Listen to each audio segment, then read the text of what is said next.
Salut à tous, bienvenue sur la chaîne YouTube d'Excuse My French. Aujourd'hui, on va filmer les tips et stratégies du 17.1 qui est le 21.2. D'ailleurs, que j'avais mis d'ailleurs en Friday Sport Simulation il y a 2 semaines. 2 semaines exactement. Beaucoup trop proche. 2 semaines pour faire 2 fois. Mais tu vois, je regrette de l'avoir mis parce qu'à la base, je l'avais pas mis pour qu'on se prépare pour les Open. Oui, c'était un test quoi. Je l'avais mis pour briser des âmes, tout simplement. Ça avait marché d'ailleurs. Ça avait complètement marché. C'est-à-dire que moi j'ai à peine plus mal au dos d'il y a 2 semaines. Et il va falloir s'y remettre. Du coup, cette fois-ci, on a essayé de faire en sorte de respecter tous les standards, étant donné que les pères inquisiteurs de la NOREP nous avaient échappé. C'est pas facile. Désolé, pardonnez-nous, ne mettez pas au bûcher. J'étais parti au sol sur le. Ouais, je me rappelle. C'est pas grave. J'ai fait arrêter de parler à cause de ça. Ouais, c'est vrai. Désolé. Du coup, cette fois-ci, on a fait en sorte de tout bien faire. Oui, même si c'est pas hyper compliqué, quelque chose à respecter. Il a la belle ligne de scotch qui est quand même superbe. Du coup, on lance le WOD. Du coup, ce WOD là, moi je me souviens en 2017, les dumbbell snatch c'était quelque chose de nouveau. Complètement, on n'avait aucune technique, c'est-à-dire quand c'est arrivé en 2017, on savait, il n'y avait pas de touch and go, de machin, il n'y avait rien quoi. C'était, on ramassait la dumbbell, on la reposait. Du coup, si vous l'avez fait en 2017 et que vous faites pas mieux. Là maintenant il y a un problème quoi, franchement il y a une amélioration technique quand même sur tous les mouvements en efficience qui est énorme quoi. Disons que le dumbbell snatch maintenant c'est devenu un mouvement qui tombe tous les ans, oui, quasiment par l'année dernière on a eu des... Et dans toutes les compètes presque. Et dans toutes les compètes, du coup si vous êtes entraîné ces 4 dernières années de manière constante, vous devez forcément faire un meilleur score.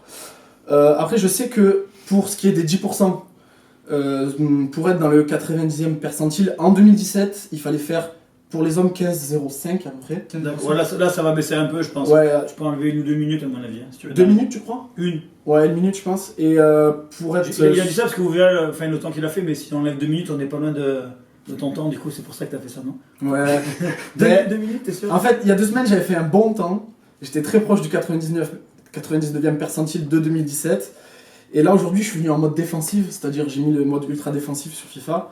Et en fait je suis pas venu dans le mode, faire un meilleur score, je suis venu en mode gérer match control quoi, pas faire pire. Le truc quoi. Ce qui a fait que c'était pas forcément le meilleur mindset pour commencer le WOD. Et Mathis lui était venu tout simplement pour détruire tout le monde. Mathis il était venu pour battre Samuel Quant. Il m'a dit écoute-moi bien, ce mec il va au game, c'est très bien, je prends note et je vais le battre. Et bon on vous dira pas s'il a réussi ou pas mais... Parce qu'on ne donne plus les scores maintenant. Ouais, on donne plus les scores. Non, on est des rageux. Voilà, mais c'est pas très loin quoi. Ouais. On peut être fier de lui. Vous voyez là, il pense quand même à autre chose. Donc il fait ses dumbbell snatch, il est relâché, il pense à ce qu'il va manger à midi. Oui, totalement. C'est super.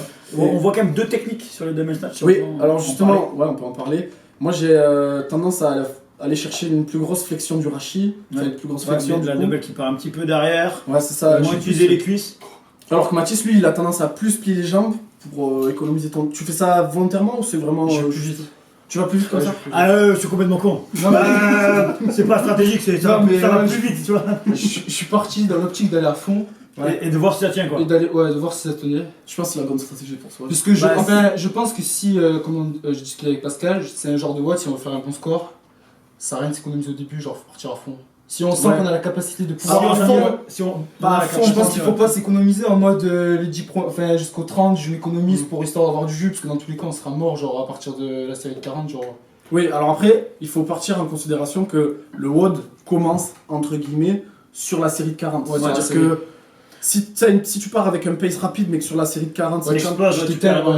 Ça va dépendre de vos capacités parce que Mathis il vous dit ça mais il faut dire que c'est un petit prodige aussi. Moi par exemple qui suis plus un mec de type vieux, je vais pas forcément partir à fond parce que sinon en fait on sait qu'on va prendre le mur mais au plus on va vite au plus ça fait mal de prendre le mur.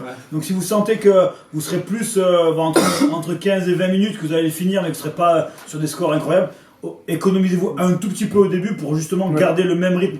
Là où on s'en aperçoit pas c'est les burpees. Les burpees je pense que par contre là aussi ça joue un rôle important. Alors je voulais y venir beaucoup de temps. Je voulais y venir.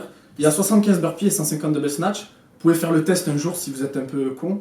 Faire 150 dumbbell snatch vous chronométrez et faire 75 burpee box jump over vous chronométrez, vous verrez que vous mettrez beaucoup plus de temps sur les burpee box jump over, ça prend plus de temps.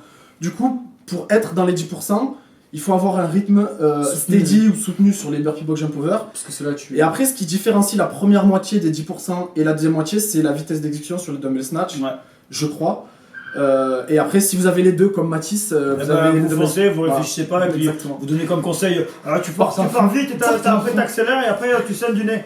Mais bon, ça c'est pas forcément valable Le commun des mortels, quand même. Après, si vous êtes sous les 10% et que vous voulez faire un bon score, vous voulez battre vos collègues de la boxe, etc., le meilleur conseil que je peux vous donner, c'est sur la série 10 et 20, vous devez avoir l'impression que vous êtes un peu lent. Ouais.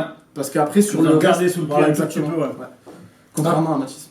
Faites attention sur le dumbbell snatch aux gens qui. Parce qu'en fait, on sait qu'il y a des gens qui passent le judge course, mais en fait, c'est des copains qui leur donnent les réponses. Parce qu'ils n'ont jamais vu les standards, il faut toucher les deux têtes de la dumbbell. Ouais. Par exemple, David de Arles, qui a 8 ans de crossfit ou 10 ans de crossfit, qui est owner et qui savait pas ça avant il y a 2 semaines.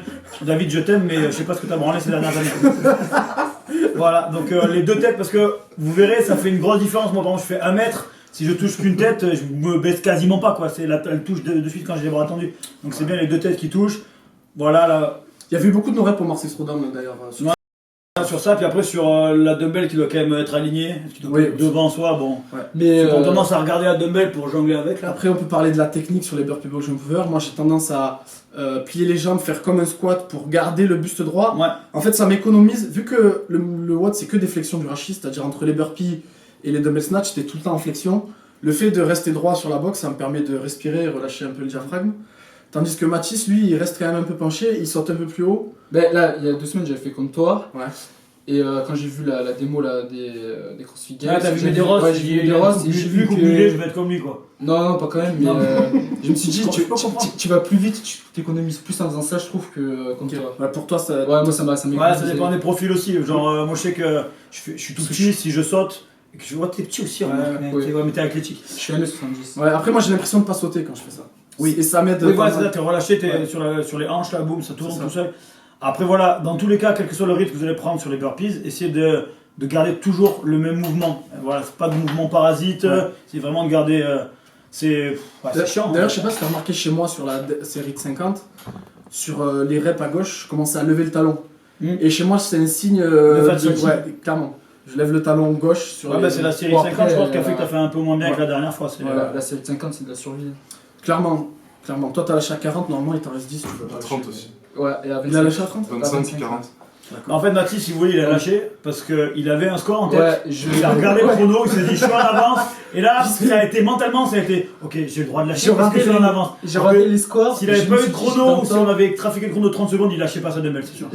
Après, ce qui va faire la diff, comme je disais tout à l'heure, chez les 5 derniers pourcents, on va dire, c'est la vitesse sur les dumbbell snatch. Moi, par exemple, cette vitesse sur les dumbbell snatch, c'est ce qui me permet de rester rapide un peu sur les burpees. Ouais. Alors si tu vas plus vite, tu ralentis trop sur les burpees. Et du coup, il faut que moi personnellement, je travaille sur ça. Mathis, lui, il a réussi à garder un pace assez plus véloce que moi sur les snatchs. Ouais, mais il est très beau aussi. Ouais. Moi, toi aussi, remarque. Merci. Mais là, parce que tu avais fait une vidéo sur Marcel Strodam sur les snatchs, le de 2. Le handstand walk snatch. Ouais, et t'avais dit que ton pote Franck de Perpignan avait dit que sur ça, c'était le genre de moment, ça servait pas à grand chose d'aller doucement. Ouais, lui, il disait. Bah après, lui, il fait 1m moins 20. Franck, je t'aime. Mais il fait 1m moins 20. Mathis et moi, Mathis, il fait quelle taille aussi. Oui, c'est vrai. Et genre, lui, il dit que qu'il aille doucement ou qu'il aille vite sur les snatchs, ça lui change rien en fait. Du coup, c'est pour ça aussi, tu vois, que j'ai dit de. Après, à un moment donné, pour caler ta respiration, t'as quand même, si tu fais une petite pause en haut, exactement, ça va te permettre de reprendre ta respiration. Ça dépend de l'aisance et de l'économie de course sur le mouvement, clairement. Après, je pense que dumbbell snatch, quelle que soit la programmation que vous fassiez, quel que soit votre type d'entraînement, vous devez en faire souvent. Parce que ça tombe à quasiment tous les qualifs et tous les open. Et prenez Excuse My Plane. C'est un peu comme. Exactement. C'est un peu comme un produit, mais d'une finesse. C'est un peu comme les chest to bar, les toast to bar et des mouvements qui tombent à chaque fois. Vous devez être à l'aise dessus, il n'y a pas d'excuses.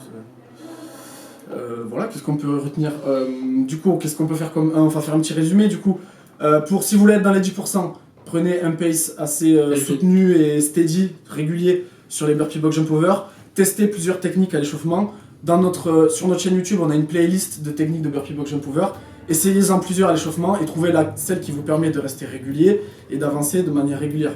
Ensuite, trouvez un pace sur les dumbbell snatch qui vous permet de garder ce pace sur les burpee box jump over. C'est là où vous gagnez plus de temps sur les burpees que sur les snatch. Et si vous savez que vous pouvez pas faire tous les snatch unbroken, planifiez à l'avance où est-ce que vous allez découper intelligemment. Ça va pas parler des transitions aussi.